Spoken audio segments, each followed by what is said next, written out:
마음이 상한 자를 고치시는 주님, 우리 찬양 드시고 우리 강의 시작합니다.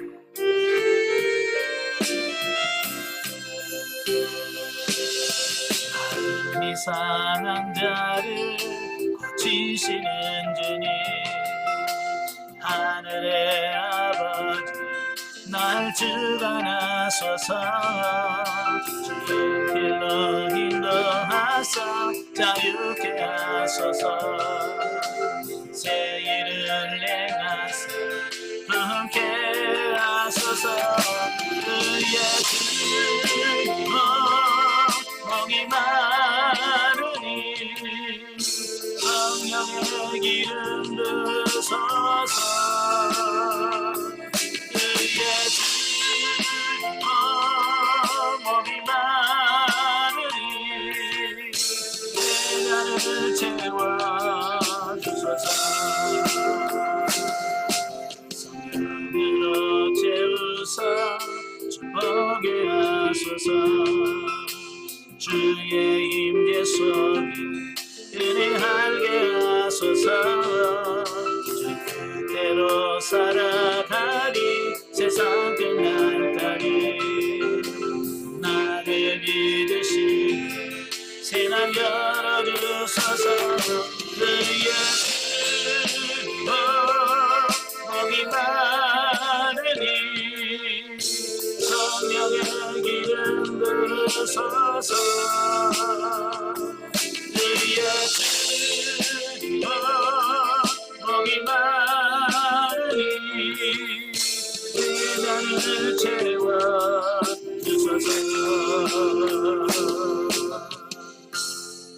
아멘. 네, 기도하겠습니다. 은혜로우신 아버지, 은혜와 사랑을 진심으로 감사합니다. 오늘도 우리를 사랑하셔서 귀한 시간을 아껴주시고 예레미야에서의 말씀을 같이 상고하면서 훈련하게 하셔서 감사합니다. 오늘도 말씀하여 주시고 그 말씀을 통해서 우리 자신을 한번 되돌아보게 하시고 정말 영성이 날마다 새로워지는 귀한 역사가 있도록 도와주옵소서. 시종을 주님께 맡겨오며 예수님의 이름으로 감사하며 기도합나이다. 아멘. 예, 이 시간에 우리 교재 195페이지입니다. 교재 195페이지를 보시면 예레미야서 11장이 나오게 되어지는데요. 자, 11장의 내용은 하나님과의 언약을 파기한 유다에 대한 심판 경고를 담은 제4 설교 계시에 대한 부분이에요. 그러니까 예레미야서는 전반부에 12편의 설교가 나와요. 그 12편의 설교 중에서 네 번째에 해당되는 설교다라고 이렇게 보시면 되겠어요. 자, 1절부터 17절까지 오면 언약을 파기한 유다에 대한 심판 경고에 대한 말씀이에요. 자, 보면은 예레미야가 유다를 향하여 하나님과 맺은 그 언약 파기와 관련하여 심판을 경고하는 네 번째 설교의 계시 부분인데요. 자, 세 부분으로 이렇게 나눠져 있어요. 첫째 부분은 1절부터 5절까지인데요. 여기서는 하나님께서 예레미야로 하여금 유다 백성들에게 과거 하나님과 이스라엘 민족 간에 맺은 언약의 핵심 내용을 선포케 하여 그들로 하여금 언약의 내용을 상기케 한 사실을 보도하고 있어요. 자, 이는 유다가 앞으로 받게 될 심판이 우발적인 것이 아니라 그들의 계약 위반에 대한 징계임을 명백하게 밝히기 위함이다 라고 하는 거예요. 자, 우리는 세상에서도 한 약속, 사람 간의 약속도 어때요? 약속을 하면 지켜야 되죠. 예. 그리고 사람과의 약속도 지키지 않으면 거기에 대한 법적 책임을 져야 되는 거예요. 예. 하물며 하나님과 맺은 언약을 어길 경우에는 어떻게 하겠어요? 예. 하나님과 약속하면 반드시 지켜야 되겠죠. 또 반면에 그 하나님과 언약을 파기한다면 거기에 따른 또 책임도 뒤따른다라고 하는 거예요. 그러니까 바로 지금 예레미야가 바로 그 얘기를 하고 있는 거예요. 너희가 하나님의 언약을 파기한 결과 하나님의 징계와 심판이 있을 거다. 그 얘기를 하고 있는 거예요. 자, 그리고 6절부터 8절까지는 예레미야가 유다 백성들에게 하나님과 맺은 언약의 말씀을 준수할 것을 권고하고, 과거 이스라엘의 선조들이 하나님과 맺은 언약을 준수치 않음으로써 언약의 내용대로 하나님의 준엄한 심판을 받은 사실을 주지시킴으로써 현 유다 백성들도 언약을 준수하지 않을 때 심판을 면치 못할 것을 경고한 사실을 보도하고 있다라고 하는 거예요. 예. 그러니까 과거에도 하나님의 약속을 지키지 않을 경우에는 반드시 하나님께서 뭐요? 심판하셨다라고 말씀했잖아요. 예. 그래서 여기서도 하나님의 심판을 그 말씀을 지키지 아니하면 하나님께서 그들을 심판하실 것이다라고 하는 것을 말씀해 줘요. 그러니까 지금까지 하나님께서 그렇게 하셨다. 그리고 앞으로도 그렇게 하실 거다라고 하는 말씀을 하고 있는 경고의 메시지다라고 할 수 있어요. 자, 끝으로 9절부터 17절까지는 유다 백성들이 예레미야의 간곡한 권고에도 불구하고 이전에 그들 선조들과 마찬가지로 언약의 말씀에 순종치 아니하고 우상을 숭배하는 등의 불순종으로 인하여 언약을 파기하였고, 그 결과 그들에게 언약의 내용대로 저주의 심판이 임하게 될 것을 선포한 사실을 보도하고 있다라고 하는 겁니다. 자, 세상에서도 그래요. 계약을 어긴 사람이 모든 책임을 지게 돼 있어요. 그죠? 여러분도 전세 계약 뭐 이런 거 해보셨잖아요. 그죠? 그래서 계약을 어긴 사람이 책임을 지는 거예요. 예. 이건 모든 언약이 다 마찬가지예요. 그러니까 유다가 하나님과 맺은 그 언약을 파기했을 때 그 책임을 누가 되는? 파기한 사람이 져야 되는 거예요. 이게 하나님의 언약을 파기한 것이 아니라 유다 백성 자체 스스로가 그들이 언약을 파기했기 때문에 그 책임을 그들이 져야 된다. 근데 그 얘기를 하고 있는 거예요. 한편 본문이 언급하고 있는 이스라엘 민족의 불순종함으로 파기된 옛 언약은 하나님의 긍휼하심과 신실하심을 따라서 예수 그리스도 안에서 새 언약으로 새롭게 대체된다라고 하는 겁니다. 그리고 그러한 새 언약은 그리스도께서 이 땅에 성육신하신 것으로 이행하셨고, 오늘날 예수 그리스도의 십자가의 보혈로 말미암아 구원의 은총을 입고 있는 성도된 우리는 그 새 언약의 효력 아래 있게 되었다라고 말씀해주고 있습니다. 여기서 보면 하나님의 신실하심, 하나님의 은혜로우심을 여기서 느낄 수 있어요. 그게 뭐냐면 하나님은 하나님의 언약을 파기한 유다 백성들에게 그냥 그대로 하면 되잖아요. 네가 계약을 어겼으니까 이렇게 징계할 거야 라고 하면 되는데, 하나님께서는 그 가운데서도 뭐냐면 새 언약을 하신다 그 말이에요. 다시 말하면 계약서를 새로 쓰자는 거예요. 예. 근데 그 새 계약이 뭐냐면 바로 예수 그리스도를 통해서 내가 너희를 구원해 줄 거라고 하는 이 약속이란 말이에요. 예. 그리고 하나님은 그 약속대로 어떻게 하셔요? 2000년에 자기 사랑하는 독생자 외아들을 이 땅에 육신을 입으시고 이 땅에 내려보내시고 우리의 죄 문제를 지시고 십자가에 못 박혀 죽으심으로 말미암아 우리를 구원하신다고 하는 그 약속을 지켜셨다는 거예요. 이게 뭐냐? 그게 하나님의 사랑이고 하나님의 은혜다. 자, 이걸 말씀해 주고 있는 거예요. 자, 그러므로 새 언약 아래에서 성도된 우리는 그 말씀에 따라 주를 믿고 주를 믿는 가운데 주의 말씀대로 하나님의 나라를 유업으로 받는 온전한 하나님의 자녀가 되어야 할 것이다. 아멘. 예. 참 저는 더 말씀드린 것 같습니다만, 이 시대에 태어나 이 시대에 하나님을 믿는 이 신앙생활을 한다는 게 너무 감사해요. 예. 그렇잖아요? 옛날 같으면 얼마나 힘들게 신앙생활 하겠어요. 근데 지금은 너무 편해. 그래서 지금은 예수 그리스도만 믿으면 그 안에서 구원이 있고 그 하나님께서 약속하신 그 복을 우리가 받아 누릴 수 있게 되어진다라고 하는 거예요. 그래서 우리가 약속을 믿고 늘 기도하시고 그 말씀대로 살면 돼요. 문제는 뭐냐면 우리가 하나님의 말씀대로 살면 하나님께서 구원해 주시고 우리를 복을 주시겠다고 약속했거든요. 그래서 우리가 하나님의 말씀대로 살면 되는데, 문제는 뭐냐면 많은 사람들이 하나님의 말씀대로 살지 못하더라 그 말이에요.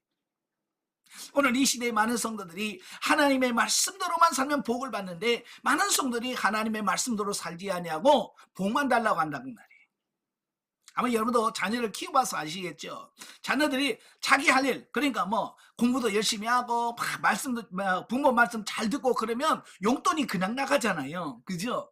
근데 공부도 안 해요. 뭐 신부름 시키면 신부름도 안 해요. 말도 안 들어요. 그러면서 맨날 엄마 돈, 돈 주세요. 그러면 여러분 어떡하겠어요? 여러분 사랑과 긍휼이 풍성해서 그리 막 주시겠죠. 아, 저 같으면 안 줍니다. 네가 그리 공부도 안 하고 말도 안 듣고 뭐 돈 달라고 그래? 내가 뭐 은행장이냐? 뭐 그러면서 그럴 거예요. 하나님도 마찬가지. 우리가 하나님의 말씀을 듣고 잘 순종하면 하나님께서 복 주시겠다고 약속하셨어요. 그래서 신실하신 하나님은 우리에게 복을 주실 거예요. 근데 문제는 우리가 말씀대로 살지 않으면서 맨날 하나님 복 주시옵소서 주시옵소서 그러면 하나님도 똑같이 말씀하겠지. 예? 내가 뭐 복 주는 사람이냐? 내가 복만 주는 사람이냐? 라고 하나님도 그러실 거예요. 단 하나님의 말씀에 순종만 하면 하나님께서 복 주시겠다고 이미 약속하셨기 때문에 우리가 복 달라고 기도하지 마시고 복 받을 짓, 그러니까 하나님 말씀대로만 살길 바랍니다. 아시겠죠? 자, 197페이지 보시면 8절부터 23절까지 보면 아나도 사람들의 예레미야 살해 음모에 대한 말씀을 해요. 자, 보면은 예레미야의 심판 경고를 들은 유다 백성들의 반응인데요. 그 예레미야의 고향 사람, 예레미야 고향이 아나돗이거든요. 이 아나돗 사람들이 예레미야 살해 음모에 대한 기록을 하고 있어요. 그러니까 사실 여태껏 계속되는 예레미야 설교는 전부 범죄한 유다에 대한 하나님의 심판을 경고한 것이어서 그에 대한 유다 사람들의 박해는 이미 예견된 것이라고 할 수 있고, 실제로 예레미야는 일생을 그의 생명을 노리는 자들의 박해 속에서 보내야 됐다라고 하는 겁니다. 예. 이 예레미야를 보면 참 어찌 보면 세상적으로는 불운한 선지자예요. 참 사명도 사람마다 다 다르죠. 그죠? 사람마다 달라. 그래서 각자의 사명을 다해야 되는데 바로 이 예레미야의 사명은 뭐냐면 바로 범죄하고 타락한 유다 백성들에게 하나님의 심판을 선포해서 그들로 하여금 회개하고 돌이키게 하는 것이 예레미야에게 주신 사명인 거예요. 이게 쉽겠어요? 왜냐하면 사람들은요 자기에게 복받으라 우리 좋게 이야기하는 소리는 듣기를 좋아해요. 그런데요 하나님의 경고라든지 심판이라든지 이런 죄를 지적한다든지 이러면요 다 싫어해요. 오늘날도 마찬가지죠. 여러분 강대상에서 목사님이 설교할 때 여러분이 막 저주를 선포하고 뭐 하나님의 심판을 얘기하면 여러분 어떡하겠어요? 별로 안 좋아지겠죠. 그죠? 오늘 모든 사람들 마음이 그래요. 근데 오늘말만 아니라 예레미야 시대도 똑같다 그 말이에요. 하나님의 심판의 말씀을 지금 설교가 4번째인데 4번째 설교마다 다 뭐냐면 하나님의 심판을 선포하니까 그 설교를 들은 많은 사람들이요 화도 나겠죠. 너는 맨날 경고만 하고 징계가 있다고 심판만 선포하냐. 그냥 오죽했으면 바로 그의 고향 사람 아나돗 사람들이 너 죽여야 되겠다. 예레미야를 죽이려고까지 했을까라고 하는 거예요. 사실 오늘날이나 옛날이나 듣기 싫은 하나님의 말씀을 들을 수 있는 사람이 되어야 돼. 그래서 여러분도 꼭 뭐 내가 듣고 싶은 설교만 들어서는 의미가 없어요. 하나님의 말씀으로 들을 수 있는 자가 복된 자라고 하는 사실을 기억하시기를 바랍니다. 자, 그런데 이러한 박해가 그의 고향인 아나돗 사람들로부터 시작된 것은 선지자가 자기 고향과 자기 뒤에서는 존경을 받지 않음이 없다라고 하신 예수님께서도 그의 고향 사람들에 의하여 맨 처음 배척받은 사실을 상기시켜 준다. 자, 이건 누구나 마찬가지인데요. 자기 고향에서 인정을 받는다라고 하는 것이 쉽지 않다라고 하는 거예요. 예수님도 다른 데서는 예수님이 다 인정받았고요. 존경을 받았어요. 근데 자기 고향에 가면요. 자기 고향 사람들이 예수님을 인정을 안 하는 거예요. 그래서 예수님도 자기 고향에서는 나사렛에서는 인정을 받지 않아서 기적도 행하지 않았어요. 왜냐하면 사람들이 안 믿었거든요. 사도 바울은 그 이유를 뭐라고 말하냐면 저들은 예수님을 육신으로 알았다라고 표현합니다. 육신으로. 예, 육신으로 알았다는 말은 뭐예요? 아, 쟤는 요셉의 큰아들이고 마리아의 큰아들이고 그 밑에 뭐 남동생이 몇 명이나 있고 여동생이 있고 요것만 본다 그 말이에요. 예. 자, 그래서 그 고향에서 인정받는 것은 참 쉽지 않아요. 예수님도 인정 못 받았거든요. 예. 예레미야도 똑같다 그 말이에요. 자, 하여간 이런 아나도 사람들은 예레미야 살해 음모는 단지 그의 시기심에 그치지 않고 하나님의 심판위원회 봉쇄라는 성격을 띠고 있는 것이고, 따라서 이는 자연히 하나님에 대한 반역이라는 결론에 이른다라고 하는 겁니다.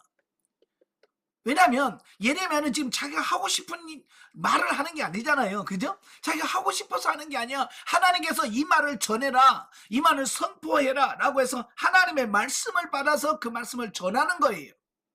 그런데 그 하나님의 말씀을 전하는 예레미야에게 너 그런 말 하지 마, 그런 말 하지 마라라고 말하는 것은 결국 뭐요? 하나님께서 하나님께 대한 대적하는 거예요. 바로 그래서 오늘 우리도 마찬가지예요. 예, 하나님의 말씀, 하나님 명령을 받아서 하나님 말씀을 전하는 사람에게 너 그런 설교하지 마 라고 말하는 것은 하나님을 대적하는 것과 같다라고 하는 거예요. 하나님의 말씀을 하나님의 말씀으로 받아들일 수 있는 게 뭐냐? 그게 은혜다라고 하는 거예요. 자, 그래서 예레미야는 단지 자신의 일신상의 위험에서 벗어나게 해달라고 하는 애원보다는 공의의 입각에서 하나님께 공의의 복수를 기원하는 것이다. 예. 그래서 예레미야는 그 자기를 죽이려고 하는 크스에게 하나님께서 공의로 저들을 심판해 주세요라고 하는 기도를 하죠. 이게 무슨 말이냐면 예레미야는 자신의 설교가 자신의 자기의 감정을 얘기하는 게 아니라는 거예요. 자기의 생각을 말하는 게 아니라 하나님의 사명에 따른 것이고 하나님께서 명하신 말씀을 전한다라고 하는 것을 알기 때문에 그것을 저들로 하여금 깨달도록 하기 위해서 이는 공의로 저들을 심판해달라고 요구하고 있다라고 하는 거예요. 자, 영적에 보죠. 하나님께서 유다의 조상들과 언약을 맺으셨으나 유다가 선조들이 행한 죄를 답습함으로 언약을 파기하여 재앙을 받게 된다는 내용이 나옵니다. 유다의 영적 상태는 과거 그들의 선조들이 애굽에 있을 때와 방불하였으므로 그들과 동일하게 고통을 당하게 된다라고 하는 거예요. 자, 이게 무슨 말이냐면요, 우리가 우리가 영적으로 성장했으면 성장한 만큼 뭐 해야 돼요? 변화돼야 되고요. 또 그만큼 뭐예요? 책임이 지어진다라고 하는 것을 말씀해주고 있어요. 예, 사람도 그러잖아요. 사람도 몇 살이냐에 따라서 그가 실수하고 죄를 지으면 거기에 따른 처벌의 수준이 달라요. 뭐 요즘에 촉법소년이란 말 나오잖아요. 그죠? 촉법소년이라는 것은 14세 이하의 어린아이들이 죄를 지으면 법적으로 책임을 묻지 않는 그런 제도가 있어요. 요즘 애들이 촉법소년은요 진짜 무서불이에요. 경찰도 안 무서워해요. 그들 뭐라고 그래요? 예, 우리는 경찰도 우리는 손 못 댄다 그러면서 뻔뻔하게 하잖아요. 왜냐하면 어리니까 봐주는 거예요. 그런데요, 그 촉법소년의 그 나이가 조금만 지나게 되면 거기에 따른 책임이 큰 거예요. 이건 영적인 사람도 마찬가지예요. 우리가 영적으로 성장해서 내가 영적으로 성장했어요, 너무 좋아요, 예, 느려지는 것도 있지만 거기에 따른 책임도 크다는 거 꼭 기억하시면 좋겠고요. 자, 가나안의 모든 죄악적인 이방 요소들을 제거하여 거룩한 땅을 일구어야 할 사명이 있는 유다 백성들이 현실적인 안위를 추구하여 가나안의 토속신을 숭배하고 그들의 죄악의 요소에 동화되어 있는 모습은 마치 천국의 시민으로서 마땅히 하나님의 말씀을 쫓아 행해야 하지만 현실의 만족과 욕망을 채우기에 급급하여 결국 고통을 초래하는 우매한 성도들의 모습을 보여주고 있다라고 하는 거예요. 오늘 바로 저와 여러분의 모습이에요. 영적으로 성장했으면 성장한 사람의 모습이 나와야 되는데 그렇지 않는 자들에 대한 하나님의 징계와 심판이 있다는 것을 기억하시고, 우리가 성장했으면 성장한 사람의 삶이 나와야 된다라고 하는 꼭 기억하시면 좋겠고요. 자, 12장으로 갑니다.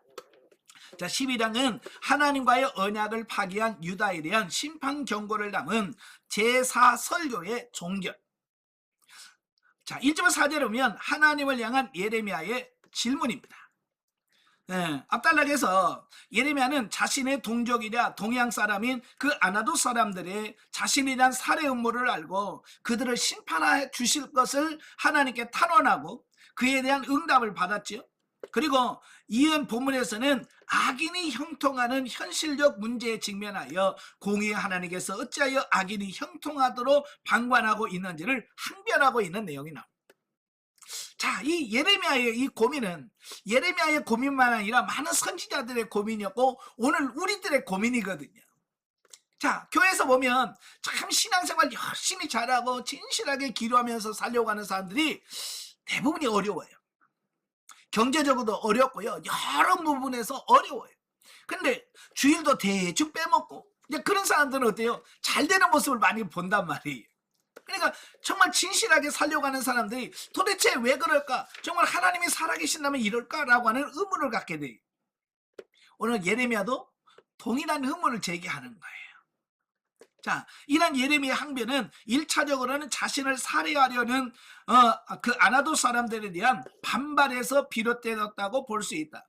그러나 보다 궁극적으로는 자신들의 고향 사람들의 악한 행위로 투영된 유다의 심각한 타락에 대한 고뇌에 찬 질문이라고 할 수 있다라고 하는 거예요. 예. 이 아나도 사람들은 뭐냐? 아나도스는요 원래 제사장들의 고을이,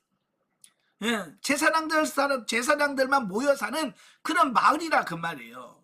그러면 그 어느 부분보다도 훨씬 더 영적이고 진실하고 하나님을 잘 섬겨야 되는데 그렇지 못하고 하나님 말씀을 전하는 선지자까지 죽이려고 하는 그런 모습을 보면서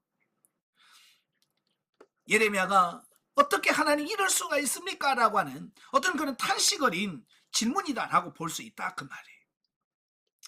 한편 악인의 형통과 의인의 고난이라는 현실적 문제는 경건한 신앙이라면 누구나 품을 수 있는 의문으로 구약에서는 욥, 시편 기자, 하박국의 등에서 나타난다라고 하는 거예요. 그죠? 욥도 그랬고요. 하박국도 그랬고요. 시편 기자도 어떻게 세상에 악인들이 잘 됩니까? 왜 의인들이 고난을 받아야 됩니까? 라고 하는 동일한 질문을 하나님께 하고 있더라는 거예요. 자, 그럴 때 이들은 다 하나님을 통하여 그 의문의 해결을 받게 돼요. 자, 욥과 같은 경우는 그의 회복을 통해서, 그죠? 42장에 보면 갑절의 복을 주심으로써 하나님이 너를 잊지 아니하고 하나님은 다 보고 계셨고 거기에 따른 하나님께서 그를 다시 원상태로 회복시켜 주심으로써 하나님이 살아계시다 이걸 보여줬잖아요. 또 시편 73편 같은 경우에는 성소에 들어가 보니까 알겠더라는 거예요. 성소, 하나님이 계신 곳에 가보니까 세상에서 잘된 것 같았던 사람들이 안 보이더라는 거예요. 그걸 보면서 세상에서 잘되고 성공하는 것 같았지만 결국 하나님 나라에 못 들어갔구나. 이걸 통해서 하나님의 심판을 알게 되고 또 하박국은 의인은 믿음으로 말미암아 살리라라고 하는 하나님의 화답을 통해서 문제를 해결받는 이런 모습들을 보게 돼요. 자, 여기서 우리가 깨닫게 되는 게 뭐냐면 여러분 사람들 간에도 서로 대화를 하지 않으면 그 사람 속에 뭐가 있는지 모르죠. 그죠? 어떤 생각을 갖고 있는지 모르잖아요. 자, 하나님도 마찬가지예요. 하나님은 누구에게 말씀을 하시냐면요 의문을 가지고 질문하는 사람에게 대답하시더라라고 하는 거예요. 하나님께 의문을 가지고 하나님 이럴 수 있습니까? 어떻게 악인이 잘되고 의인은 고난받습니까? 라는 그 질문에 하나님께서 대답하시는 것처럼 오늘 여러분도 어떤 문제를 가지고 하나님 앞에 나아가서 하나님께 질문했을 때 하나님께서 그 질문에 대답하신다. 영적으로 성장한 영성훈련 하면서도 영적으로 성장하지 않는 사람들 보면요 하나님이란 질문이 없어. 의문이 없는 거예요. 그냥 그런가 보다. 그런 사람. 사실은 의문을 가져야 돼 하나님 앞에. 그래서 하나님 이게 옳습니까? 이게 맞습니까? 그래서 많이 묻는 사람이 그만큼 하나님의 음성을 듣게 되고 많이 깨달아지고 그래서 깨달아진 것만큼 변화될 수 있어요. 그래서 좀 하나님 앞에 좀 질문하는 여러분 되시길 바래요. 좀 많이 물으세요. 예. 저는 성경 읽다가도 이해가 안 되면 하나님 이거 뭡니까? 나 이해가 안 됩니다. 예. 성경 읽다가도 이해가 안 됩니다라고 하나님께 질문하면요. 하나님께서는요. 어떤 사람들을 통해서 알게 하시고요. 깨닫게 하시고요. 예. 어떤 책을 보라고 하기도 하시고 하나님께서는요. 다양한 방법을 통해서 깨닫게 하시더라고요. 여러분도 하나님께 대한 의문을 갖고요. 의문을 하나님께 질문하시길 바래요. 자, 한편 이상과 같이 예레미야를 비롯한 구약시대의 경건했던 신앙인들이 스스로 해결할 수 있는 문제에 대하여 오직 하나님께 간구함으로써 해결하고자 했던 모습은 오늘날 우리에게 우리의 신앙과 삶에 있어서 해결해야 할 문제점을 어떻게 처리해야 하는가를 잘 교훈해 준다라고 하는 거예요. 즉 모든 문제 해결은 사람의 힘이나 능력에 있는 것이 아니라 모든 것을 지으시고 섭리하시는 하나님을 의지할 때 비로소 가능하다라고 말씀해주고 있는 거예요. 그래서 우리 인간은 지혜나 능력이나 모든 부분에 있어서 한계가 있어요. 예, 저도 강의를 하거나 뭐 설교를 하거나 하다 보면 제 한계에 딱 부딪혀. 그러면 그 한계를 넘어갈 수가 없어요. 예. 그런데 하나님은 한계가 없으시잖아요. 그죠? 하나님은 한계가 없으셔. 능치 못할 일이 없으셔. 그러니까 그분께 하나님께 묻고 가면 하나님은 항상 그에게 말씀해 주시는 것을 보게 돼요. 성경 보면 모세도 참 대단한 사람이잖아요. 모세도 대단한데 그도 사역을 하다 보면 좀 한계에 부딪히는 어떤 자기가 풀 수 없는 해결할 수 없는 난관에 부딪히게 돼요. 그럴 때마다 모세는 하나님께 질문하는 거예요. 예를 든다면 안식일에 나무한 사람이 있었어요. 예, 안식일에 나무한 사람이 있었어. 그래서 그를 끌고 오니까 그를 가다 놔요. 왜? 어떻게 해야 될지는 모르니까. 그래서 하나님께 질문합니다. 하나님, 안식일에 나무한 사람 하나님 어떻게 할까요? 그러니까 하나님께서 뭐라고 그래요? 예, 돌로 쳐라. 그래서 하나님의 말씀을 들었고 그 말씀대로 돌로 치죠. 또 하나님을 욕하는 사람도 마찬가지예요. 일단 가두어 놓고 하나님 어떻게 처리할까요? 돌로 쳐라. 또 슬로바스의 딸들이 있을 때 예? 하나님 이들은 어떻게 할까요? 그러니까 그들에게도 딸들에게도 유산을 줘라. 자, 이렇게 모세는 자기 한계를 뛰어넘었을 때는 자신이 해결하려고 하지 않고 하나님께 항상 기도했어. 이게 오늘 우리들에게 주는 교훈이에요. 예레미야도 어려운 문제를 자기 스스로 해결하려고 하지 않고 하나님께 기도하고 하나님께 묻더라 그 말이에요. 여러분도 하나님께 묻고 해결해가는 여러분 되시길 바래요. 아시겠죠? 자, 5절부터 17절까지 보면 예레미야의 질문에 대한 하나님의 답변. 자, 보면은 유다 백성들의 하나님과 맺은 언약 파기와 관련하여 심판을 경고하는 예레미야의 네 번째 설교의 종결 부분으로 어찌하여 악인이 형통하도록 내버려 두시는가 라고 하는 앞단락에서 예레미야의 항변 섞인 질문에 대한 하나님의 답변입니다. 예. 여러분이 물으면 하나님 반드시 대답하셔. 자, 그 대답이 크게 세 부분으로 나누어지는데요. 자, 첫째는 5절 6절에서 하나님께서 예레미야의 문제 제기에 대하여 직접 하기에 앞서 아나도 사람들의 박해를 받고 낙심에 빠진 예레미야를 가볍게 책망하시면서 아나도 사람들에 의한 박해는 장차 그가 당할 고난에 피할 바가 아님을 상기시킴으로써 차제에 아예 더 큰 고난을 준비할 것을 주지시켜준 사실을 보도하고 있다라고 하는 거예요. 그러니까 이런 거예요. 예레미야는 자기 아나도 사람들이 너 죽이겠다라고 하는 그것을 야 큰일 났네. 그게 크다고 생각했는데 하나님 뭐라고 말씀하냐면 야 앞으로 너는 그보다도 더 큰 일을 당해야 돼. 더 큰 고난이 있을 거야 라고 말한다는 거예요. 예, 그래서 미리 그걸 예비하고 준비케 하라라고 하는 거예요. 그래서 두 가지를 말씀해 주시는데 첫째는 뭐냐면 사람과 달리기 하고도 피곤해하는 사람이 말과 경주가 되겠냐. 이게 무슨 말이냐면 사람끼리 달리기해서 힘들어하는데 말과 달리기 하면 이길 수 있냐. 사람도 못 이기는데 말을 이기겠냐, 그 얘기예요. 예, 말은 시속 60km까지 달립니다. 예, 60km, 65km 달려요. 근데 사람은 어떻게 시속 그렇게 많이 못 달리잖아요. 두 번째 질문은 뭐냐면, 야, 평안할 때는 괜찮겠지만 요단강 물이 넘칠 때도 무사하겠느냐라고 하는 거예요. 이게 무슨 말이냐면 요단강은요, 평소에는 물이 그렇게 많이 흐르지 않아요. 가뭄 때는 그냥 사람들이 옷을 걷고 이렇게 건너갈 만큼 낮은 곳도 있어요. 그러니까 평소에도 물이 비가 안 오는 때에도 그 요단강을 건너기가 힘든데 이스라엘 백성들 요단강을 건너는 것처럼 우기 때 막 물이 철철 넘치는데 어떻게 건너가겠냐, 그 말이에요. 예. 그러니까 이 말은 무슨 말이냐면 지금 문제가 그렇게 심각하지 않는데도 네가 그렇게 그걸 크게 그걸 느낀다면 나중에 진짜 큰 문제가 왔을 때 어떻게 그걸 극복하겠느냐라는 질문입니다.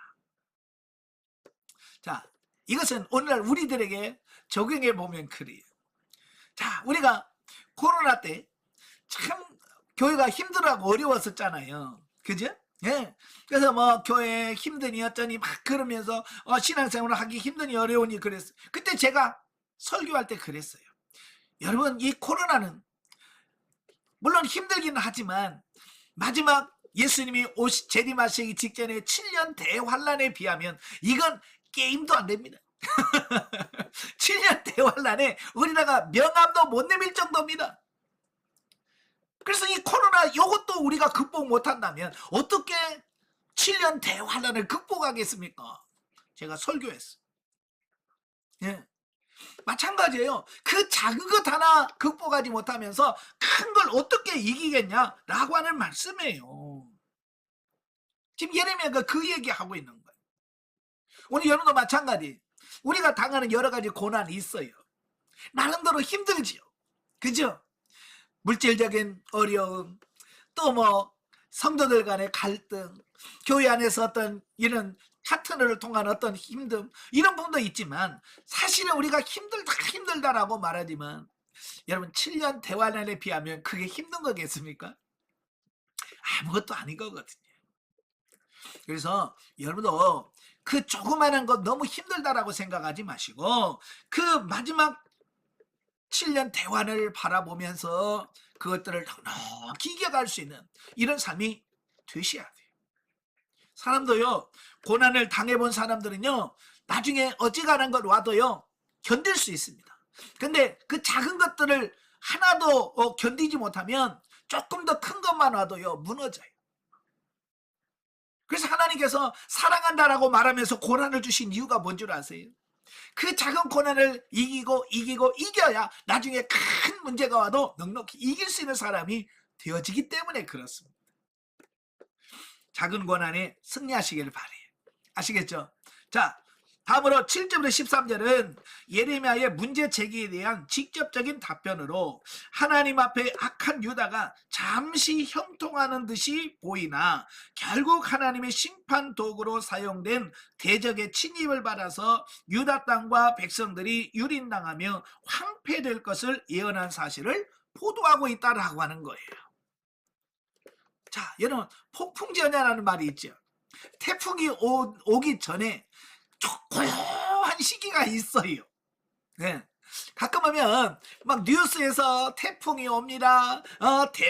준비하셔야 됩니다. 그런데 바람 안 불 때가 있어요. 그죠? 네. 태풍이 오기 전에 진짜 고요한 때가 있어요. 그러면요, 태풍이 온다는 말이 실감이 안 나. 진짜 올까? 진짜 태풍이 오나? 예. 그래요. 그런데 어느 시간이 잠잠한 시간이 조금 지나면 어때요? 바람이 살랑살랑 불기 시작하죠. 예, 바람이 점점 강해집니다. 예, 마찬가지예요. 예, 그러니까 이 고요하다고 해서 문제가 없는 게 아니라는 사실이에요. 예. 많은 사람들이 그 잠잠함에 속고 있다라고 하는 거예요. 그러니까 지금 예레미야가 뭘 보지 못했냐면, 지금 이스라엘 백성, 유다 백성들이 범죄하고 타락했음에도 불구하고 그들이 형통한 것처럼 보인단 말이에요. 이게 형통한 게 아니라 폭풍 전야예요. 폭풍 오기 전에 고요한 그거란 말이에요. 그건 복이 아닌 거예요. 예. 그래서 우리가 세상 사람들이 잘 되는 것 같고 잘 먹고 잘 사는 것 같고 형통한 것 같지만 그건 진짜 형통한 것이 아니라는 말이에요.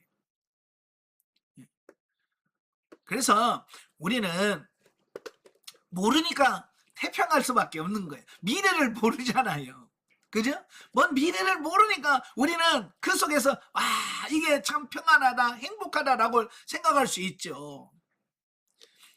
자, 제가요, 저희 시골, 어렸을 때 시골이 뭐냐면 그 결혼식이라든지 이런 잔칫날에 돼지를 잡는 풍습이 있었어요. 저희 고향에는 돼지를 잡더라고. 그래서 이런 결혼식이 날짜가 잡히면 그 날짜에 맞게끔 돼지를 사다가 키워요, 집에서. 네.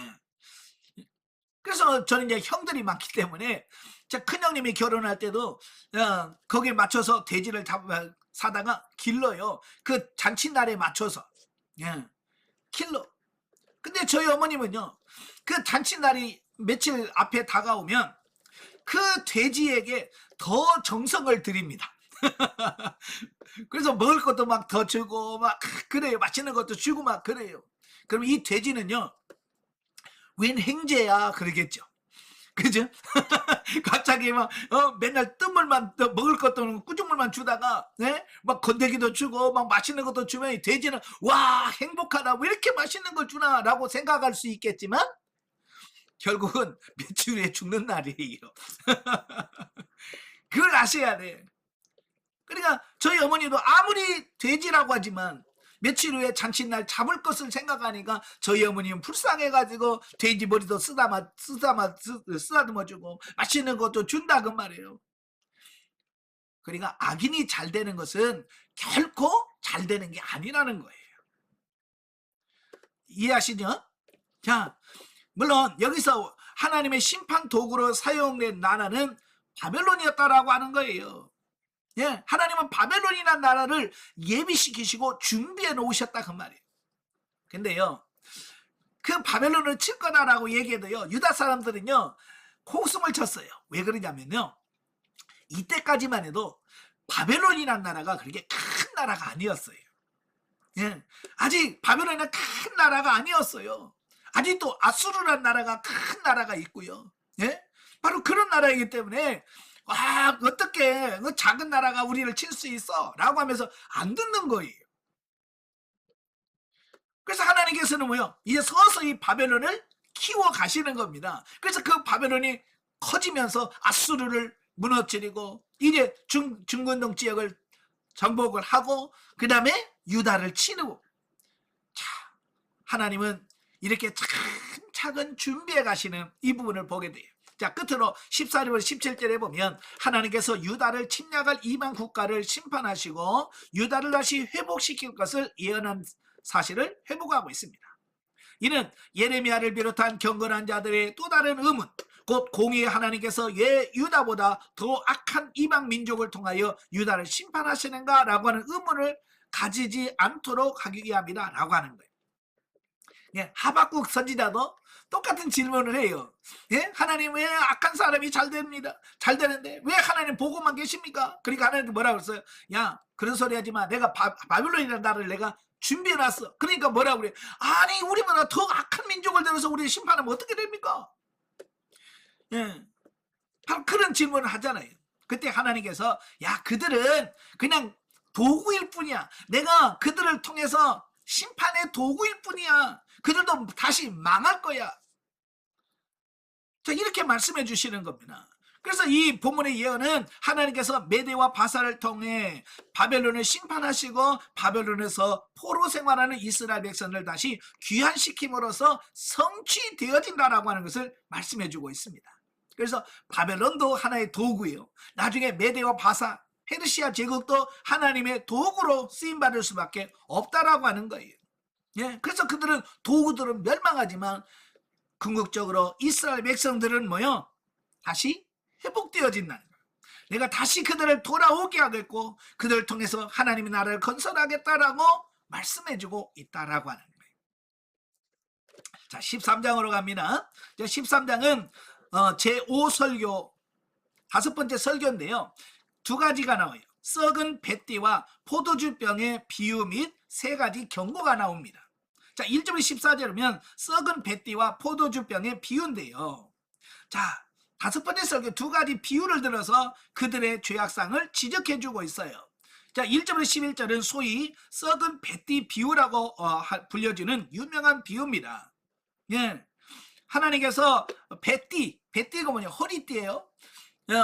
허리를 묶는 띠를 말합니다. 자, 여기서 띠는 허리를 묶는 허리띠인데, 자, 허리띠는요, 저도 벨트를 하고 있습니다만은 벨트를 뭘로 만드냐면 가죽으로 만들어요. 튼튼해야 돼요. 그죠? 튼튼해야 배심을 잡아줄 수 있거든요. 예, 그런데 썩은 띠라면, 썩은 배띠는 어떻게 허리띠로서 역할을 감당해요, 같아요? 못하죠. 네, 그 역할을 제대로 감당하지 못한다. 이건 그때 당시 유다의 어떤 상태를 비유적으로 보여주고 있다라고 하는 거예요. 예, 하나님은 이스라엘을 제사장 나라로 세웠잖아요. 그래서 그 이스라엘 통해서 모든 세상 민족을 구원하시려고 하는 원대한 계획을 갖고 있는데 그들은 마치 썩은 뱃띠처럼 폭삭 썩어서 그 역할 아무 쓸모가 없는 존재가 되어버렸다. 이것을 이 비유를 통해서 보여주고 있는 거예요. 자, 그래서 그들은 이방의 포로로 끌려갈 것이다. 왜? 쓸모가 없으니까. 자, 그리고 12절부터 14절은 소위 포도주병, 가죽 부대라고 돼 있죠. 이제 가죽 부대로 불리는데 이 포도주병의 비유는 썩은 뱃띠의 비유가 주로 유다의 범죄에 대한 지적에 대한 중점을 두고 있는 것과 달리 죄악의 결과인 하나님의 심판에다가 그 중심을 두고 있다라고 하는 거예요. 다시 말하면 그 포도주병의 비유의 요점은 임박한 하나님의 심판 경고에도 불구하고 듣지 않는 완고한 유다에게 포도주병의 술이 가득 차듯이 하나님의 진노가 가득 차게 될 것을 말씀해주고 있다라고 하는 거예요. 그러니까 이 포도주병의 가죽부대에 포도주를 차리라. 그러니까 어떻게 돼요? 예, 포도주병에 포도가 가득 차면 어떻게 되겠어요? 쏟아지겠죠. 예, 그래서 하나님의 진노가 가득 차서 이제 쏟아질 때가 됐다, 부어질 때가 왔다라고 하는 것을 상징적으로 보여주고 있는 거예요. 자, 이란 보면은 하나님의 은혜로 하나님의 백성이 되고 세상에 대하여 제사장적 사명을 맡은 성도들에게 우리의 맡은 바 사명과 특권이 큰 만큼 그에 따른 책임 또한 크다는 사실을 각성케 해준다라고 하는 거예요. 자, 이건 오늘 저와 여러분들에게 주어진 경고의 메시지입니다. 자, 오늘은 교회에서도 장로 되려고 열심히 막 하죠. 권사 되려고 많은 노력을 합니다. 그러나 장로가 되고 권사가 되고 목사가 됐다고 끝나는 거 아니잖아요. 장로가 되면 그만큼 책임이 커요. 예, 목사가 됐다면 더 큰, 그만큼 책임이 커진다는 것을 말씀해주고 있어요. 그래서 거기에 걸맞는 언행 심사나 모든 행동이 나와야지. 그렇지 않으면 더 큰 하나님의 징계와 심판이 있다는 것을 말씀해주고 있는 거예요. 그러니까 하나님은 과거 선민인 이스라엘이 교만하여 그 맡은 바 사명을 망각하고 그들의 뜻대로 행했을 때 버리셨듯이 우리가 맡은 바 책임을 사명을 망각한다면 우리도 버림을 받게 될 것이다 라고 하는 것을 여기서 보여주고 있다라고 하는 거예요. 그래서 여러분도 여러분에게 주어진 사명을 잘 감당하는 여러분 되시길 바라요. 자, 15절부터 27절까지면 유다를 향한 세 가지 경고가 나와요. 자, 세 가지 경고가 나오는데요. 자, 그 이유는 썩은 뱃띠와 포도주병의 그 비유를 통하여 교만하여 자신들의 맡은 바 사명을 다하지 못한 유다가 하나님께 버림을 받아 멸망하게 될 것을 선포한 전반부에 이어서 유다를 향한 세 가지 독립된 경고를 언급하고 있는데요. 먼저 15절부터 17절에서는 예레미야가 하나님의 심판 경고를 조롱하며 무시하는 유다 백성들을 향해서 하나님의 진노의 심판이 이르기 전에 교만함을 버리고 회개할 것을 견고한 사실을 보도하고 있다라고 하는 거예요. 그러니까 하나님께서는 이 두 가지 비유를 통해서 경고하고 있잖아요. 그죠? 내가 너희를 버릴 것이다. 심판할 거다. 경고해요. 그러면 들어 먹어야 되는데요. 그는 안 들은단 말이에요. 예. 참, 여기서 보면 하나님의 사랑과 은혜를 우리가 다시 볼 수 있어요. 얼마나 하나님의 사랑이 크신지. 한번 저 같으면 그냥 죄 지은 대로 그냥 심판하고 끝내볼 거예요. 예? 그런데 하나님은 뭐요? 또 그들에게 회개하고 돌아올 수 있는 기회를 주시더라는 거예요. 예, 기회를 주신다고 하는 게 그게 뭐냐? 그게 하나님의 사랑과 은혜죠. 그래서 하나님께서 기회를 주실 때에 회개하고 돌아오면 구원을 받겠죠. 그런데 결국 그들은 하나님이 기회를 주었음에도 불구하고 그 기회를 선용하지 못하고 끝까지 범죄하고 타락함으로써 결국 그들이 586년에 바벨론에 의해서 완벽하게 무너져 버리잖아요. 그러니까 하나님이 기회 주셨을 때에 우리는 그 기회를 잘 잡으셔야 돼요. 예, 보라 지금이 은혜 받을 만한 때요. 지금이 구원의 때라고 그러잖아요. 그죠? 우리가 미루지 마세요. 나중에 아직 아니라 바로 오늘 우리가 회개할 때고 오늘 우리가 하나님의 구원을 완성할 때라는 걸 기억하시고, 예, 바로 하나님을 바로 서길 바래요.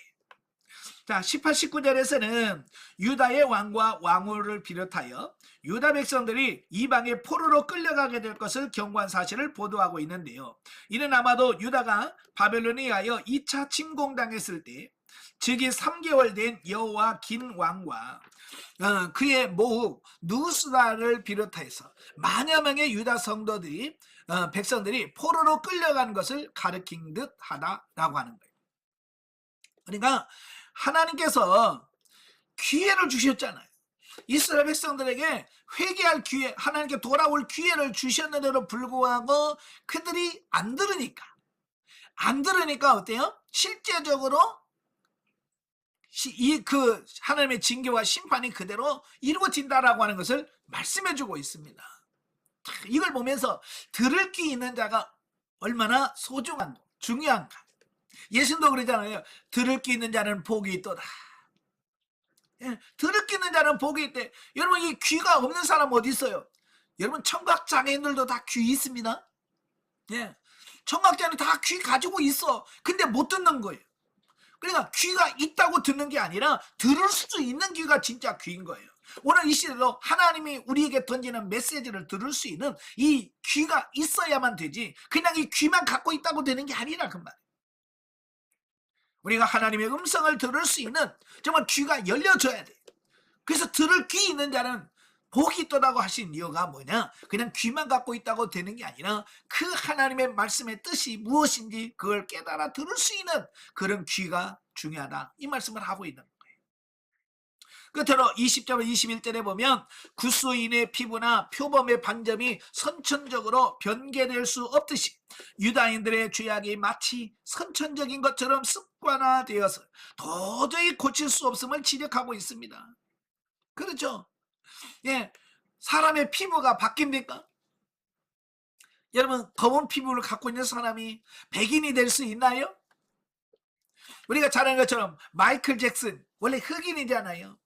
근데 흑인인데도 그 하얀 피부를 그렇게 피부를 사모해서 박피를 하고 해서 흰빛을 많이 내긴 했지만 그 완전한 흑인에서 백인으로 못 바꿨어요. 이 피부색은요, 조금은 뭐 이렇게 할 수 있지만 바꿀 수 없습니다. 표범도 그 무늬 있잖아요. 표범의 그 얼룩얼룩하는 무늬, 그거요 지울 수가 없습니다. 우리 사람의 손 지문도 각자 사람마다 다 다르잖아요. 마찬가지로 이걸 바꿀 수 없다라고. 이스라엘 백성들의, 유다 백성들의 그 죄악된 습성이 마치 흑인이 백인이 될 수 없듯이, 표범이 그 옷 색깔을 바꿀 수 없듯이, 그들은 그 죄의 습관에 완전히 쩔어서 바꾸지 못하는 상태를 여기서 말씀해 주고 있습니다. 예. 오늘 우리도 이렇게 죄에 완전 찌든 이런 모습을 갖고 있으면 안 된다. 아시겠죠? 예. 그래서 그러한 유다 백성들을 그들이 친구로 의지했던 바벨론을 통하여 심판하여 수치를 당하게 하실 것을 경고한 사실을 보도하고 있다. 자, 영적에 뭐죠? 썩은 뱃대의 교훈과 포도주로 가득 찬 병의 비유는 유다의 관영한 죄악으로 임박한 심판을 의미합니다. 그들의 부패와 타락과 방탕함은 이미 하나님이 그들을 죄 가운데 유기하심으로 심판하시고 계심을 증명하고 있다. 하나님이 죄 가운데 인간을 방임하고 유기하는 것은 바로 진노의 결과다라고 하는 겁니다. 여기서 유기라는 말이 나오죠. 유기라는 말은 버렸다는 뜻이에요. 가끔 뭐 유기견, 유기묘라는 말이 있죠. 예, 개 키우다가 어느 날 버려. 네, 집 밖으로 버리는 걸 유기견이라고 그래요. 여러분, 하나님께서 심판과 징계가 없다고 하나님께서 모르시거나 우리에게 죄가 없다는 뜻이 결코 아니라는 거예요. 예, 내가 죄를 져도 아무 일이 없어요. 그럼 우리는 괜찮은가 봐 라고 생각할 수 있지만 그건 괜찮은 게 아니라는 거예요. 하나님이 버려, 하나님이 유기하면 신경 쓰지 않는다라고 하는 거예요. 예, 바로 이제 그거예요. 바로 유기 자체가 뭐냐? 하나님의 심판의 결과란 말이에요. 그래서 지속적으로 죄를 행하면서도 하나님의 징계가 없다라고 하는 것은 무서운 경고다. 예, 죄를 지었는데 아무 일도 없다. 이건 경고라는 얘기예요. 예. 따라서 성도에게 하나님의 징계와 채찍이 있는 것은 하나님께서 그를 사랑하고 있음을 의미한다. 그 말이에요. 예. 보통 보면 사람도 그래요. 여러분은 사람마다 성격이 다르겠지만 화나면 말 안 하시는 분들이 있어요. 그죠? 화가 나면 입을 딱 다물고 말을 안 해요. 그래서 가끔 남편들이 누구를 제일 무서워하냐면 말 안 하는 아내한테 제일 무섭대. 자기가 잘못했는데도 말을 않고 컥 하고 있으면 무섭대. 예. 자, 이게 중요한 거예요. 여러분, 부부싸움을 하더라도요, 예, 서로, 예? 부부싸움 한다는 것은 그래도 애정이 있다는 얘기예요. 그죠? 사랑하는 마음이 있을 때 부부싸움 하는 거예요. 그 애정이 없으면요, 뭔 짓을 해도 너가 할다면 해. 그래서 아무 신경도 안 쓴다는 거예요. 그러니까 하나님도 우리를 버린 사람은요, 뭔 죄를 져도 그냥 네 맘대로 해라. 어차피 너는 죽으면 심판받을 거니까. 이거 유기라는 거예요. 근데 우리가 범죄하고 조금만 뭐 하면 하나님이 징계하시잖아요. 우리는 왜 나만 갖고 그래요 라고 할 수 있지만 하나님은 나를 애정을 갖고 계시고 나를 사랑하고 있다는 뜻이라 그 말이에요. 그러니까 하나님의 징계가 심판이 있다는 말은 결국 나를 사랑하고 있다라고 하는 뜻이라 그 말이에요. 어때요? 여러분, 고난이 있어요? 하나님의 징계가 있습니까? 이건 하나님이 여러분을 사랑하고 있다는 뜻이에요. 그러니까 감사하셔야 돼요. 자, 14장으로 갑니다. 유다에 임한 가뭄 재앙과 유다 심판 필연성을 경고하는 제 6번째 설교의 계시입니다. 1절 6절 유다에 임한 가뭄 재앙. 자, 보면은 유다의 예레미야의 6번째 설교 계시 부분으로 유다의 범죄에 대한 징계 일환으로서 유다에 임한 가뭄 재앙의 실상을 자세하게 언급을 하고 있어요. 즉 유다 땅에 임한 가뭄이 식수는 물론이고 공업 용수와 들짐승의 음료까지도 앗아갈 정도로 극심했음을 보여줍니다. 자, 그런데 이처럼 유다에게 임한 가뭄 재앙의 실상을 자세하게 보도하는 것은 단지 자연재해의 위력을 보이기 위함이 아니라 그것은 가뭄을 성경에서 죄에 대한 하나님의 심판의 한 수단으로 묘사하고 있을 뿐만 아니라 본서에서도 범죄한 유다를 가뭄을 통하여 심판할 것을 이미 예언하고 있는 바 유다에 임한 가뭄 재앙이 그들의 범죄에 대한 하나님의 심판의 일환임을 나타내기 위함이다 라고 하는 거예요. 예. 왜 여러분 역사 속에서 그 가뭄이라든지 이런 자연재해가 일어나는데요. 이런 자연재해는 그냥 우연의 일치가 아니에요. 예, 가뭄이 오고 태풍이 오고 예, 또 해일이 몰아치고요. 뭐 지진이 오고요. 이건 우연한 게 아니라 하나님께서 특별한 섭리 가운데서 그걸 통해서 경고의 메시지를 던지고 있다라고 하는 거예요. 예. 그래서 우리는 이런 자연재해를 통해서 깨닫는 마음이 있어야 된다라고 하는 것이에요. 아시겠죠? 예. 그래서 여기 성경을 쭉 보시면 가뭄이 오잖아요. 그 가뭄은 우연히 온 게 아니라 하나님께서 그들을 예? 징계하고 심판하시는 과정으로 성경에 보면 가뭄이 많이 오거든요. 특별히 엘리야 시대에 그 아하방 때 그들이 범죄하고 타락하니까 3년 6개월 동안 하나님께서 비를 내리지 않았어요. 이게 우연이 아니잖아요. 그죠? 그 죄에 대한 심판인 거예요. 자, 이런 대규모 가뭄 재앙이 언제 유다 땅에 임했는지를 분명하지 않지만 대체로 여호야김 왕 시대일 것으로 추정이 됩니다. 자, 한편 유다에 임한 가뭄 재앙은 범죄한 유다에 대한 하나님의 심판의 서막일 뿐 그것으로 유다에 대한 심판이 그치는 것은 아니었다. 즉 이후에 유다는 바벨론의 침공으로 인하여 실로 엄청난 재앙을 겪었다라고 하는 겁니다. 여러분 이런 자연재해는 본격적인 하나님의 심판을 의미하는 게 아니라 어찌 보면요 더 하나님의 심판이 시작되기 전에 예, 전조에 불과하다라고 하는 거예요. 그게 진짜는 뒤에 온다는 거예요. 예, 진짜 심판은 뒤에 오고 이 자연재해는 앞에 서막에 시작에 불과하다 그 얘기예요. 예.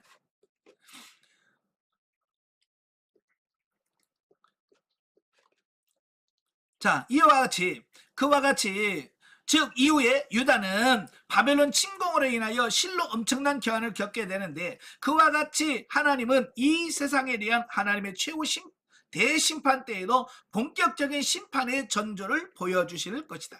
그 전조란 전쟁과 기근 등의 현상이다. 자, 마태복음 24장에 봐도 예수 그리스도가 이 땅에 오시기 전 재림하시기 직전에 일어날 여러 가지 징조 중에서 제일 먼저 나온 게 뭐예요? 자연재해예요. 가뭄과 지진과 예? 이런 것이 있을 거다. 기근과 지진이 일어날 것이다. 이 첫 번째 나와요. 그리고요 여러분 요한계시록에 보면 마지막에 세 가지 재앙이 나오죠. 7 인재앙, 7 나팔재앙, 7 대접재앙이 나와요. 근데요 이 모두 큰 세 가지 재앙 중에서요 1, 2, 3, 4가 전부 다 재앙이 뭐냐면 자연재해로부터 시작을 해요. 예. 가뭄이 오고요 전쟁이 일어나고요 여러 가지 이런 거예요. 별들이 불이 하늘에서 땅에 떨어지고 바다에 떨어지고 전부 다 뭐냐면 자연재해를 시작을 해요. 이걸 우리가 잘 보셔야 돼요. 그러니까 자연재해는 하나님의 심판을 알리는 신호탄 같은 거다. 예. 그러니까 지진 같은 것도요 끝이 아니에요. 이래 하나님이 심판하시겠다라고 하는 전조에 불과하다라고 하는 거예요. 자, 14장 7절부터 15장 9절까지 보면 세 번에 걸친 예레미야의 중보기도와 하나님의 답변에 대한 말씀인데요. 자, 보면은 가뭄 재앙을 통하여 고통을 당하고 있는 유다에 대하여 자비를 베풀어 주실 것을 호소하는 3차에 걸친 예레미야의 중보기도와 그에 대한 하나님의 답변을 기록하고 있습니다. 참 여기 보면 예레미야는 참 대단한 것 같아요. 그 상황 속에서도 하나님께 뭐요? 그 유다를 위하여 중보기도해요. 아마 저 같으면 하나님 그냥 폭삭 망하게 주세요 이렇게 기도할 텐데 예레미야는 정말 그 망해가는 이스라엘 백성을 향해서 중보하고 있어. 자, 첫 번째 중보가 7절부터 12절에 나오는데요. 그 기도와 그의 하나님의 답변을 기록하고 있습니다. 여기서 예레미야는 유다의 죄가 많음을 자복하고 그들의 죄악에도 불구하고 그들이 하나님의 이름을 불리는 하나님의 백성이라는 사실을 근거로 하여 심판을 유보해 주실 것을 호소하고 있다라고 하는 거예요. 예. 자, 왜냐하면 그들의 행위로는 절대 하나님의 은혜를 받을 수가 없고 하나님의 심판을 면제받을 수가 없어요. 이미 썩은 배띠와 그 포도주병에 가득 찬 그 포도주를 통해서 이미 끝났다, 이걸 말씀해 주고 있어요. 그러니까 다른 걸로 우리가 할 게 아니라, 그래서 예레미야는 하나님 앞에 호소할 때 뭐냐면, 그래도 이 유다가 하나님의 백성이잖아요. 그걸 강조하는 거예요. 이들이 범죄하고 이렇게 죄가 많지만 그래도 하나님의 백성이잖아요. 그러니까 버리지는 말아주세요라고 중보기도하고 있다라고 하는 거예요. 왜냐면 하나님께 뭐 기대할 게 그거밖에 없으니까. 그리고 뭘 잘한 거나 있으면 그 잘한 거라도 내세워서 하나님 요런 것도 있잖아요 라고, 잘한 게 하나도 없어요. 그래서 하나님의 백성이잖아요, 그걸 근거로 해서 용서해 달라고 말합니다. 우리가 이사야 38장 39장에 보면 그 히스기야가 나오잖아요. 히스기야가 죽기 직전에 그가 성전을 향해서 하나님께 기도하면서 뭐라고 그래요? 예? 그래도 하나님 앞에 내가 선하게 행한 것을 기억하옵소서. 예? 그래서 내가 하나님 앞에 그 선하게 행했던 거 하나님 그거라도 좀 기억해서 나를 좀 여기서 나를 건져주세요라고 기도하잖아요. 그런데 지금 유다는 그 선한 것이 없는 거예요. 하나님의 뭐 착한 걸 행한 것도 없고 아무것도 없어. 그래서 예레미야는 그가 하나님의 백성이잖아요, 요걸 근거로 기도하는 겁니다.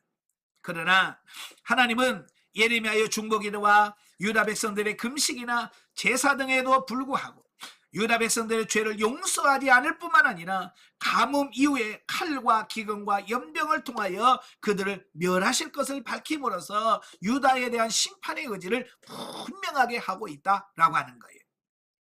그러니까 이미 유다의 죄가 하나님이 용서할 수 있는 그 한계선, 그 한계선을 뛰어넘었다라고 하는 것을 말씀하고 있는 거예요. 그러니까 결국은 멸망밖에 없다, 심판밖에 없다, 그 얘기거든요. 자, 다음으로 14장 13절에서 18절에서 예레미야의 두 번째 중보기도와 그에 대한 하나님의 답변이 나오는데요. 첫 번째 기도에 대한 답변을 통해서 유다 백성들에 대한 하나님의 심판 의지를 분명하게 확인한 예레미야는 이번에는 많은 거짓 선지자들이 백성들에게 거짓 평안과 안전을 예언했기 때문에 백성들이 그릇된 길로 갈 수밖에 없다는 논리를 제기하면서 백성들을 긍휼히 여겨주실 것을 호소합니다. 예, 그게 무슨 말이에요? 이 거짓 선지자를 잘못 선동해서 그래요. 이 거짓 선지자들이 문제입니다. 그 거짓 선지자들에게 핑계를 대면서 좀 용서해달라고 호소하고 있어요. 쉽게 말하면 책임을 전가하는 거죠. 자, 그러나 하나님의 답변은 그래요. 예, 거짓 선지자를, 그들 거짓 선지자를 했기 때문에 그들은 망할 거다. 그리고 그 예언을 따른 백성들까지도 멸하겠다라고 하는 거예요. 이는 죄의 유혹을 받아들인 사람 역시 책임이 있음을 시사하며, 이는 죄의 용납 역시 죄의 유혹 못지않게 중한 죄라고 하는 사실을 말해주고 있다라고 하는 것입니다. 예, 그러니까 잘못 예언을 한 그 거짓 선지자들도 문제입니다. 그죠? 그들 잘못됐어요. 그런데 문제는 뭐냐면 그들의 잘못된 것을 분별하지 못하고 그 잘못된 예언을 속아서 넘어간 그들도 역시 문제가 있다라고 하는 거예요. 그러니까 이 시대는 제가 전에도 말씀드렸지만 영분별하는 게 굉장히 중요합니다. 뭘 분별을 잘 하셔야 돼. 어떤 말씀을 듣든 어떤 설교를 듣든 이걸 분별을 잘해서 정말로 이게 진리인지 아닌지, 그래서 우리가 넘어가지 않는 것이 중요하다라는 거예요. 참 지금도 보면 너무 잘 속아요. 잘 넘어간다 그 말이에요. 그래서 이단의 수 넘어가서도 그걸 분별하지 못하고, 종교 같지도 않은 종교에 넘어가. 그 통일교라든지 거기 가면 도대체가 조금만 분별력 있으면 알 텐데, 그죠? 하나님의 교회나 신천지 가서 조금만 분별력이 있으면 그게 아니라는 거 알 터인데 그걸 분별하지 못해서 거기서 하나님 어머님 찾고 있고 예? 보혜사 성령님 찾고 있고 이러니 정말 안타까운 거예요. 그게 뭐냐면 영분별할 수 있는 능력이 없기 때문에 그래요. 예, 여러분들에게 정말 분별할 수 있는 능력을 달라고 기도하십시오. 그래서 속아 넘어가지 않는 것이 진짜 복입니다. 자, 그리고 끝으로 14장 19절부터 5장 9절까지는 예레미야의 세 번째 중보기도와 그에 대한 하나님의 답변입니다. 예레미야는 거듭된 중보의 노력에도 소득이 없자 얻지 못하자 이번에는 최후 수단으로 하나님의 언약에 근거하여 유다를 멸하지 말 것을 호소하고 있습니다. 언약은 뭐예요? 하나님께서 하신 약속이에요. 예, 그게 하나님께서 이렇게 말씀하셨잖아요 라고 하는 그 하나님의 약속을 붙들고 호소하고 있습니다. 이는 하나님의 언약의 신실성에 대한 선지자의 확신에 근거한 호소였다. 그러나 하나님은 이 세 번째 중보 기도마저도 이런 지하에 거절하시고 유다의 파멸을 피할 수 없는 일로서 유다가 전쟁으로 인한 황폐화되고 백성들이 잔인하게 살육당하며 이방의 포로로 끌려가게 될 것을 예언하고 있다라고 하는 거예요. 왜요? 그들의 죄가 그만큼 심각했다. 이걸 보여주고 있는 거예요. 예. 그래서 심지어는 뭐라고 말해요? 모세와 사무엘이 내 앞에서 선다고 할지라도 이번만큼은 용서하지 않겠다. 하나님 얼마나 화가 나셨으면 이번에는 모세가 와도 사무엘이 와서 중보기도해도 이건 안 들어줄 거예요. 우리가 중보기도의 대표적인 인물 중에 하나가 모세잖아요. 그죠? 예, 자기 백성들 금송아지 사건 때 뭐라고 그래요? 하나님 이 백성을 용서해 주십시오. 생명책에서 내 이름을 지워주십시오라고 할 만큼 자기의 생명을 걸고 기도함으로써 하나님으로부터 용서를 받고 이스라엘 망하는 것을 막았던 사람이 누구냐면 모세예요. 그런데 이번에는 모세가 기도해도 이번에는 용서가 안 돼라고 말한다 그 말이에요. 그만큼 이스라엘 유다 백성들의 죄가 관영했다라고 하는 것을 의미하는 거예요. 물론 이런 예레미야의 중보 기도에 대한 하나님의 거절이 하나님의 언약에 대한 실실성을 의심하게 하거나 중보 기도의 무용성을 보여주지는 않는다. 중보 기도에 소용없네 그런 뜻이 아니에요. 왜냐하면 하나님은 예레미야의 기도를 당장은 거절하셨지만 궁극적으로는 유다를 영원히 멸하지 않고 다시 회복시켜 주셨기 때문이라고 하는 거예요. 자, 여기서 우리에게 중요한 것은 뭐냐면 여러분 징계가 없는 용서, 징계가 없는 사랑은 진짜가 아닌 거예요. 징계하고 용서해야 돼. 징계하면서 죄에 대한 징계하면서 사랑이 진짜인 거예요.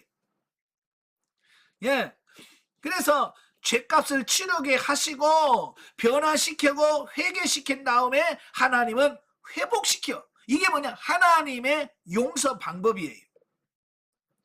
예, 그러니까 하나님은 미워서가 아니라 그들의 죄값을 바벨론으로 끌려가서 그들이 70년 동안 바벨론에서 그들의 죄값을 치르기를 원하셨다는 말이에요. 예, 그래서 나서 그들을 다시 본국으로 이끌어서 하나님의 나라를 다시 건설하도록 하시려고 하시는 하나님의 뜻이더라라고 하는 거예요. 그래서 우리가 회개는 반드시 뭐가 있어요? 예, 징계가 필요한 거예요. 예, 그래서 다윗도 바세바 사건 이후에 하나님께서 그걸 용서하셨지만 뭐요? 징계하셨어요. 근데 다윗의 실수가 나와요. 다윗의 실수는 뭐냐면 징계 없는 용서예요. 이게 다윗의 문제예요. 자, 그의 아들 암논이 그의 이복 여동생 다말을 범했잖아요. 근데 다윗은요 그에 대한 징계가 없었어요. 징계가 없어. 그러니까 어떻게 해요? 압살롬이 자기 형을 죽여버려. 그리고 압살롬이 자기 외갓집으로 도망가요. 그래서 2년 후에 아합의 요압 장군의 간청에 의해서 그를 데려옵니다.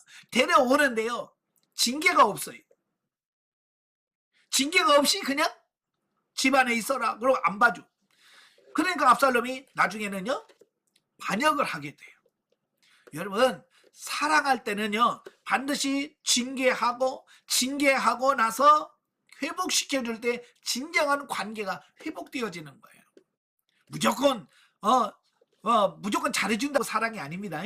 예, 잘못한 부분에서는 지적하고 징계해야 돼요. 자, 영적에 보겠습니다. 4절에서 거짓 선지자들이 헛된 욕망에 사로잡혀 거짓 계시와 허탄한 것과 거짓 예언을 함으로 하나님의 백성을 미혹하게 한 내용이 나옵니다. 그들은 인간의 귀에 달콤한 소리를 전하여 진리를 가리우고 정작 진리의 말씀을 전하는 자들을 오히려 거짓 선지자라고 공격합니다. 이게 중요한 거예요. 오늘날도 마찬가지예요. 정치계나 종교계나 이 말을 통해서 사람들을 현혹시켜 가지고요, 사람들을 혼란한, 예? 넘어가게 만든다 그 말이. 자, 그래서 이 말 잘하는 사람이 특히 뭐 사기꾼들 진짜 말 잘합니다. 예, 오늘도 그래서 여러분 말 잘하는 사람 곁에 가지 마십시오. 말 잘하는 사람 말 듣지 마십시오. 예, 기가 막히게 말은 잘할지라도 그 말이 결국 우리를 속일 수 있습니다. 오늘날도 많은 거짓 복음이 전해지고 있고요, 말씀을 전하는 자나 듣는 자는 진리를 분별해야 됩니다. 많은 성도들이 위로와 육신적인 축복의 메시지를 좋아하기 때문에 더욱 미혹되기가 쉽다. 우리는 예레미야 선지자와 같은 진리의 목소리에 귀를 기울여야 된다라고 하는 겁니다. 분별하셔야 돼요. 우리 말에도 보약은 입에 쓰다 그랬어요. 네, 보약은 입에 써요. 그냥 몸에 좋을수록 입에 써. 그래서 건강하려면 쓴 맛을 먹어야 된다 이런 말을 하잖아요. 그죠? 진리의 말씀, 하나님의 말씀은요, 듣기 어렵고 힘들어요. 그래서 많은 사람들이 안 들으려고 그래요. 영성도 마찬가지고요. 그걸 들을 수 있어야 됩니다. 아시겠죠? 자, 15장으로 갑니다. 15장은 유다 심판 필연성을 경고하는 제6설교의 종결 부분입니다. 자, 10절부터 22절까지 보면 예레미야의 탄식과 하나님의 위로에 대한 말씀인데요, 예레미야가 유다를 향하여 선포한 6번째 설교의 종결 부분으로 세 차례의 중보 기도가 모두 숲으로 돌아가고 가중되는 백성들의 박해로 인하여 시리에 빠진 예레미야의 탄식에 대한 하나님의 위로를 언급하고 있습니다. 자, 여러분도 그러죠? 기도했을 때 하나님께서 내 기도를 막 착착 들어줘야 신나고 재밌잖아요. 그죠? 하나님께서 기도를 응답하지 않으면 많은 사람들이 어때요? 예? 낙심하죠. 예레미야도 마찬가지요. 그 자기 민족 유다를 살리기 위해서 3번이나 중보 기도했는데 하나님께서 다 거부하셨어요. 예. 하나님도 거부하셨지. 또 이스라엘 유다 백성들마저도 심각성이, 자기 지금 얼마나 심각한지를 깨달지를 못해. 그래서 그걸 받아들이지 않는 겁니다. 예. 뿐만 아니라 자기를 구원하려고 그렇게 애쓰는 예레미야를 박해하면서, 예? 그러니 참 예레미야 입장에서는 하나님 앞에도 안 되지, 백성들 앞에서도 반대지. 그러니까 중간에 껴서 얼마나 힘들겠어요. 그래서 예레미야가 뭐라고 하냐면 10절에 내가 재앙이로다. 왜 우리 어머니가 나를 이렇게 낳으셨는가? 얼마나 예레미야가 힘들었으면 왜 우리 어머니가 나를 낳아가지고 나를 이렇게 힘들게 하십니까? 그 원망 아니 원망을 하더라 그 말이. 예, 사람들은 정말 힘들면, 정말 힘들면 요런 탄식을 하거든요. 그죠? 예, 엘리야도 차라리 죽는 게 낫습니다. 그러고 요나도 차라리 죽는 게 낫습니다. 그러잖아요. 여러분도 아마 힘들 때 뭐라고 그래?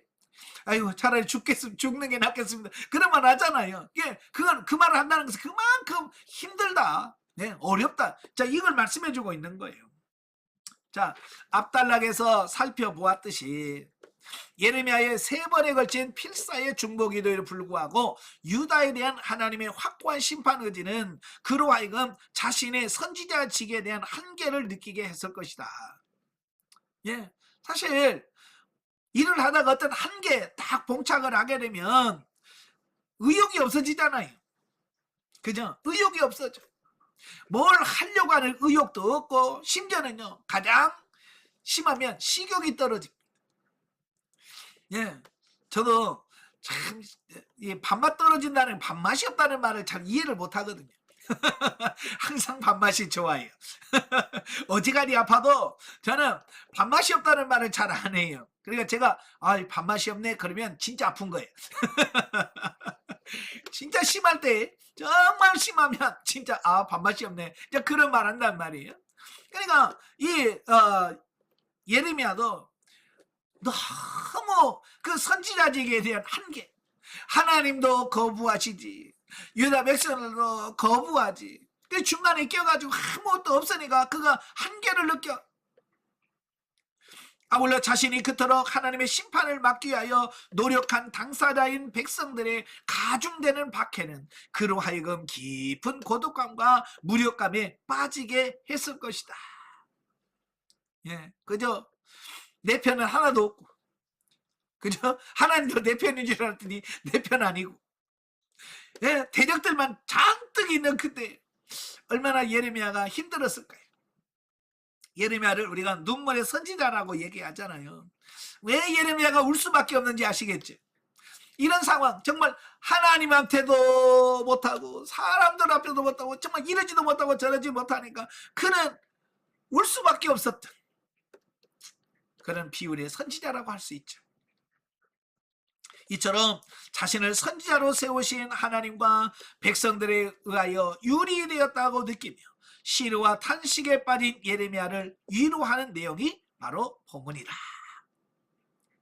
자, 본문을 좀 더 구체적으로 살펴보면 10절부터 14절에서 백성들을 위한 중보의 노력이 숲으로 돌아가고 또한 백성들의 가중되는 박해로 시리에 빠져 탄식하는 예레미야에게 하나님께서 그를 강하게 하시며 또한 그를 박해하는 유다 백성들을 북방의 강한 민족을 통하여 징벌하시고 포로가 되게 하실 것을 선포하심으로써 위로한 사실을 11절 14절에 나옵니다.